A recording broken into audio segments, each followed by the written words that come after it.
নমস্কার, খবর ডিকোডে আপনাদের স্বাগত জানাই। রাজনীতিতে একটা খুব পুরনো কথা আছে, যে সাপ নিয়ে খেলা করে একদিন তাকে সাপের ছোবল খেতেই হয়। গত ৭২ দিন ধরে আমেরিকা আর ইরানের মধ্যে যে স্নায়ুযুদ্ধ আর মিসাইলের লড়াই চলছে, আমরা সবাই ভেবেছিলাম এটা হয়তো আর ৫টা সাধারণ যুদ্ধের মতোই কিছুদিন পর মিটে যাবে। ট্রাম্প সাহেব হয়তো একটা বড়সড় বিবৃতি দেবেন আর সব শান্ত হয়ে যাবে। কিন্তু মশাই, আপনি যদি ভাবেন যে এই যুদ্ধ শুধু দুটো দেশের সীমানার মধ্যে আটকে আছে, তাহলে আপনি রাজনীতির আসল অঙ্কটাই এখনো বুঝে উঠতে পারেননি। দেখুন, আমেরিকা আর ইরানের এই কনফ্লিক্ট বা সংঘাতের বয়স দেখতে দেখতে ৭২ দিন পার হয়ে গেল, কোথাও কোনো সমাধানের দেখা নেই। এরই মধ্যে ইরানের সরকারি মিডিয়া এবং রেভলিউশনারি গার্ডের তরফ থেকে একটা খবর লিক করা হয়েছে, যা শুনলে আপনার গায়ে লোম খাড়া হয়ে যাবে। ইরান বলছে তাদের নজর এখন আর আমেরিকার ফৌজি ঘাঁটির দিকে নেই, তাদের নজর চলে গেছে সমুদ্রের তলায়। কোথায়? হরমুজ প্রণালীর নিচ দিয়ে যাওয়া 7টি অত্যন্ত গুরুত্বপূর্ণ আন্ডার ওয়াটার ইন্টারনেট কেবলের দিকে। একবার অঙ্কটা বুঝুন মশাই, এই হরমুজ প্রণালী হলো এমন একটা সরু জলপথ যেখান দিয়ে শুধু বিশ্বের 20% জ্বালানি তেলই যায় না, বরং এই পথ দিয়ে গেছে এশিয়া থেকে ইউরোপে এর ইন্টারনেট সংযোগকারী 7টি প্রধান অপটিক্যাল ফাইবার কেবল। ইরান সরকারি মিডিয়ার মাধ্যমে একটা কথা ভাসিয়ে দিয়েছে যে তারা এই কেবলগুলো এখনই কেটে দেবে না। তাহলে কি করবে? তারা এই কেবলগুলোর ওপর কন্ট্রোল বা নিয়ন্ত্রণ কায়েম করবে। ইরান বলছে এই সমুদ্র পথ আমাদের, সুতরাং এই পথ দিয়ে যদি কোনো দেশের ইন্টারনেট কেবল যায়, তবে তার জন্য ইরানকে টোল ট্যাক্স বা প্রোটেকশন মানি দিতে হবে। আর যদি সেই টাকা না দেওয়া হয়, তাহলে ইরানের সাবমেরিন আর আন্ডার ওয়াটার ড্রাইভাররা গিয়ে টুক করে তার কেটে দিয়ে আসবে। ভাবতে পারছেন বিষয়টা? এটা কোনো পাড়ার গুন্ডাদের তোলাবাজি নয়, এটা হলো আন্তর্জাতিক ভূরাজনীতির সবথেকে বড় ব্ল্যাকমেল। এই কেবলগুলোর ওপর দিয়ে রোজ প্রায় $100 ট্রিলিয়ন আর্থিক লেনদেন হয়। গোটা গালফ অঞ্চল, ভারত, চীন থেকে শুরু করে গোটা দুনিয়ার অর্থনীতি এই তারগুলোর ওপর নির্ভরশীল। ইরান সোজা কথায় বলেছে, হয় আমাদের কথা শোনো, নয়তো আমরা গোটা দুনিয়ার অর্থনীতি সুইচ অফ করে দেব। এবার আপনি প্রশ্ন করতে পারেন, আমেরিকা থাকতে ইরান এত বড় কথা বলার সাহস পাচ্ছে কোথা থেকে? খুব সুন্দর প্রশ্ন। এই উত্তরটা লুকিয়ে আছে আমেরিকার বর্তমান দুর্বল বিদেশ নীতি বা ইসরায়েলের জেদের মধ্যে। দেখুন, ডোনাল্ড ট্রাম্প যতবারই ক্যামেরার সামনে এসে গলা ফাটান না কেন, বাস্তব পরিস্থিতি হলো আমেরিকা এখন আর এই যুদ্ধে জড়াতে চাইছে না। খোদ আমেরিকার পররাষ্ট্রমন্ত্রী মার্কো রুবিও কদিন আগে স্বীকার করে নিয়েছেন যে অপারেশন এপিক ফিউরি তারা আর সেভাবে কন্টিনিউ করতে চাইছে না। তারা এখন এই সেনা অভিযান থেকে বেরিয়ে অন্য রাস্তায় হাঁটতে চাইছেন। আমেরিকা বুঝতে পেরেছে যে এই যুদ্ধে তাদের অলরেডি 25টির মতো অত্যাধুনিক ফাইটার জেট ধ্বংস হয়েছে। তারা এখন ব্যাকফুটে। কিন্তু সমস্যাটা পাকিয়েছে ইসরায়েল। যতক্ষণ না ইসরায়েল বলছে যে যুদ্ধ শেষ, ততক্ষণ এই যুদ্ধ থামার কোনো লক্ষণই নেই। বেঞ্জামিন নেতানিয়াহু সাফ জানিয়ে দিয়েছেন যে তাদের আসল লক্ষ্য হলো ইরানের এনার্জি ইনফ্রাস্ট্রাকচার বা তেলের খনি, এই পরিকাঠামোগুলো ধ্বংস করা। ইসরায়েলের এখনও অনেক কাজ বাকি। আর ইসরায়েলের এই জেদ দেখেই ইরান তাদের ব্রহ্মাস্ত্র বের করেছে। ইরান পরিষ্কার ওয়ার্নিং দিয়েছে যে তাদের মিসাইলগুলো আমেরিকান টার্গেটের দিকে একেবারে লকড অন করা আছে। যদি ইরানের একটা তেলের জাহাজে বা পরিকাঠামোতে আঁচড় পড়ে, তবে তারা গোটা মধ্যপ্রাচ্য জুড়ে মিসাইলের বৃষ্টি নামিয়ে দেবে।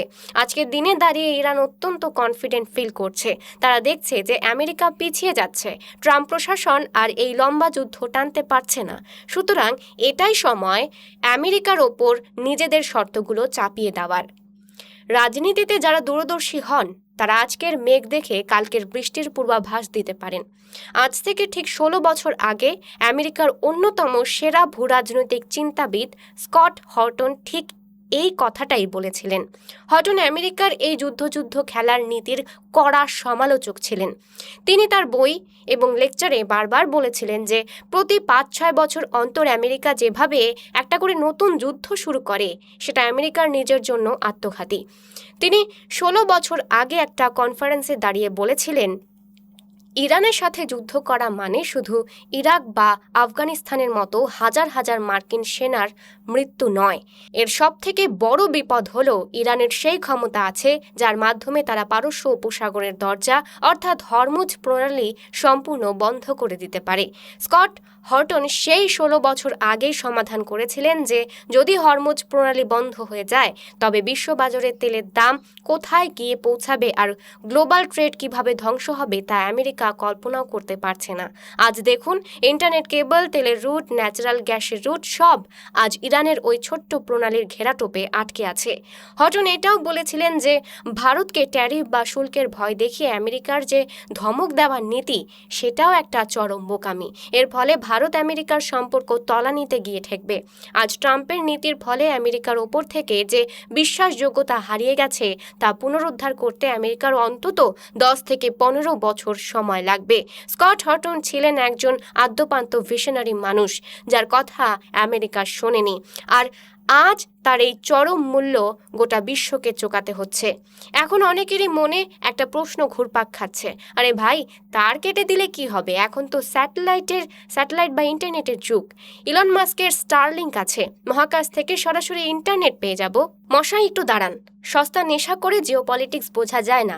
ইন্টারনেট জিনিসটা শুধু আপনার ইউটিউব দেখা বা অনলাইনে গেম খেলার মধ্যে সীমাবদ্ধ নেই। আপনি এই মুহূর্তে ভারতে বসে ইতালি বা সৌদি আরবে কোনো সার্ভারে কানেক্ট করছেন, বা ধরুন আপনি অনলাইনে শপিংয়ের একটা ট্রানজ্যাকশন করলেন। এই পুরো ডেটাটা কিভাবে যায় জানেন? এই সমুদ্রের তলায় থাকা হাজার হাজার কিলোমিটার লম্বা ফাইবার অপটিক্যাল কেবলের মাধ্যমে। আজকের আধুনিক অর্থনীতির ব্লাড লাইন বা শিরা উপশিরা হলো এই কেবলগুলো। বিশ্বের ৯৫% বেশি আন্তর্জাতিক ডেটা বা কমিউনিকেশনের সাবমেরিন কেবলের মাধ্যমে যায়। প্রতিদিন প্রায় $10 ট্রিলিয়ন ব্যাংকিং লেনদেন, শেয়ার বাজারের ওঠানামা, সুইফট মেসেজিং সব কিছু টিকে আছে এই সরু তারগুলোর ওপর। এবার আসি স্যাটেলাইটের কথায়। স্টারলিংক বা অন্য কোনো স্যাটেলাইট ইন্টারনেট এখনও পর্যন্ত এই বিপুল পরিমাণ ডেটা হ্যান্ডেল করার জন্য তৈরি হয়নি। প্রথমত, স্যাটেলাইট ইন্টারনেটের লেটেন্সি বা ডেটা যাওয়ার সময় অনেক বেশি। শেয়ার বাজারে যেখানে 1 মাইক্রোসেকেন্ডে হেরফেরে কোটি কোটি টাকার লোকসান হয়ে যায়, সেখানে স্যাটেলাইট ইন্টারনেট একেবারেই অচল। দ্বিতীয়ত, এর পরিকাঠামো এবং ইকুইপমেন্টের খরচ এতই বেশি যে সাধারণ মানুষের কাছে বা ছোট ব্যবসার কাছে এটা পৌঁছানো এখনও বহু দূরের স্বপ্ন। যদি ইরান এই 7টি কেবলের মধ্যে মাত্র একটা কেবলও কেটে দেয় তাহলে কি হবে জানেন? সাথে সাথে গোটা বিশ্বে একটা প্যানিক বা আতঙ্ক তৈরি হবে। ইন্টারনেট স্পিড হুড়মুড়িয়ে কমে যাবে। গ্লোবাল স্টক মার্কেটে এমন একটা ধস নামবে যা 2008 সালের অর্থনৈতিক মন্দাকেও হার মানাবে। কেউ তাদের ক্যাপিটাল বা মূলধন বাঁচাতে পারবে না। আর যা সমুদ্রের হাজার হাজার ফুট নিচে গিয়ে এই কেবলগুলোকে সার্বক্ষণিক নিরাপত্তা দেওয়া পৃথিবীর কোনো নৌবাহিনীর পক্ষেই সম্ভব নয়। এই গোটা পরিস্থিতির প্রভাব আশেপাশের দেশগুলোর ওপর কিভাবে পড়ছে সেটা দেখলে আপনি অবাক হয়ে যাবেন। ইরান যে শুধু আমেরিকার উপর চাপ বাড়াচ্ছে তা নয়, তারা তাদের প্রতিবেশী দেশগুলোকেও একটা চরম আতঙ্কের মধ্যে রেখেছে। খবর আসছে কুয়েত এবং কাতারের আকাশসীমার খুব কাছ দিয়ে ইরানের হস্টাইল ড্রোন বা আক্রমণাত্মক ড্রোনগুলো ঘোরাঘুরি করছে। কাতার এবং কুয়েত রীতিমতো কাঁপছে। তারা বুঝতে পারছে না আমেরিকা যদি পিছু হটে যায় তবে ইরানের এই আগ্রাসন থেকে তাদের বাঁচানোর কেউ থাকবে না। অন্যদিকে দেখুন সংযুক্ত আরব আমিরশাহীর অবস্থা। তারা চরম ফ্রাস্ট্রেশনে বা হতাশায় ভুগে ইতিমধ্যেই ওপেক ছেড়ে বেরিয়ে এসেছেন। কানাঘুষো এমন খবরও শোনা যাচ্ছে যে পরিস্থিতি হাতের বাইরে গেলে ইউএই হয়তো নিজেই ইরানের ওপর ছোটখাটো হামলা চালিয়ে বসতে পারে। আর ভারত হলো এই গোটা সমীকরণের অন্যতম বড় ভুক্তভোগী, কারণ ভারত তার তেলের একটা বিশাল অংশ এই হরমুজ প্রণালী দিয়েই আমদানি করে।